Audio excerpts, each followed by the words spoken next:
అంటే ఆల్రెడీ అలాంటి లక్షణాలు ఉన్నాయి కాబట్టి వాళ్ళు మెయిన్స్ దాకా వచ్చారు. ఒకటి సీరియస్ ప్రిపరేషన్, రెండోది strong hold on the content, మూడోది ఎలాంటి పరిస్థితులు అయినా సరే వాళ్ళు కఠినమైన కమిట్మెంట్ తోటి వాళ్ళు పరీక్ష కోసం ప్రిపేర్ అవుతూ ఎగ్జామ్కి సన్నద్ధం కావడం.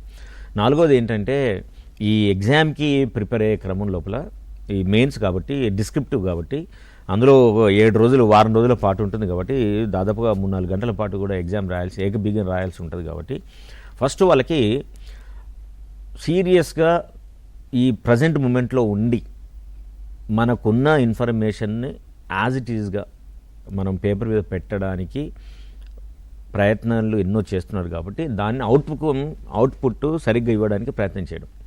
దానికోసం ఆల్రెడీ చాలామంది ఈ మెయిన్ ఎగ్జామ్కి ఇచ్చిన ప్రశ్నకి ఎంత జవాబు రాయాలి, ఎంత కంటెంట్ ఉండాలి, ఏ పద్ధతిలో రాస్తే మంచి మార్కులు వస్తాయి అనే పద్ధతిలో కూడా కోచింగ్ సెంటర్లకు వెళ్ళి ఉంటారు. వాళ్ళు మెంటార్స్ చెప్తుంటారు. వీళ్ళు సక్సెస్ఫుల్ అయిన వీడియోస్ వాళ్ళు టీవీలో యూట్యూబ్లో వస్తే వాళ్ళు చదివి ఉంటారు.